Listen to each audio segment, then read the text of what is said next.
Polling manager in Fulton County, Georgia, told state legislators that while she was counting ballots, she came across a batch that were pristine. None had been folded and all appeared to be exactly the same. She says they could have been scanned copies.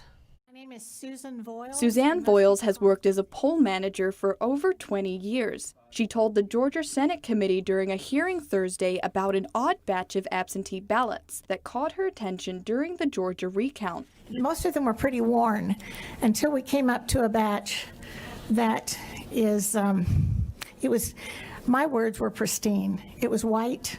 It was so white. And this is a typical absentee ballot. You can see how when it comes to you in the mail, how it's got many folds in it.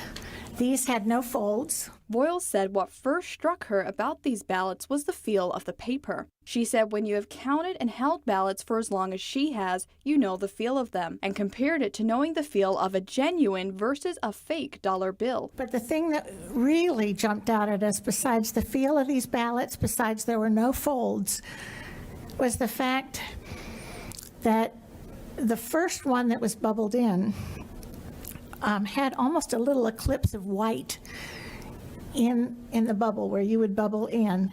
She noticed that the markings on the ballots all looked exactly the same, with the white eclipse around the filled-in marking. Voiles had also previously written a sworn affidavit that 98% of the batch in question were for Joe Biden. The affidavit was included in Attorney Lynn Wood's lawsuit against the Georgia Secretary of State. What we began to notice was an overwhelming amount were exactly, not possibly, but exactly the same. And in the middle of the stack, Voiles said they found a single ballot that appeared to have been pulled from a printer or copier too soon because the image wasn't aligned properly on the paper.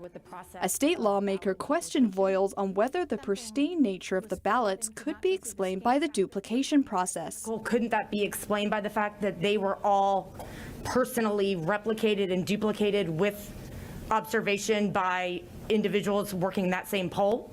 Well, the probability of that, I would think, is very slight, because why would 98 ballots have that little white eclipse on the very first presidential ballot?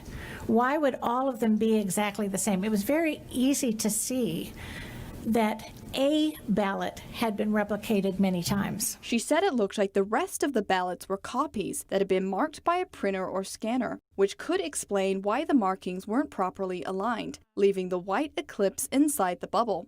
Grace Coulter, NTD News. A former lieutenant general of the U.S. Air Force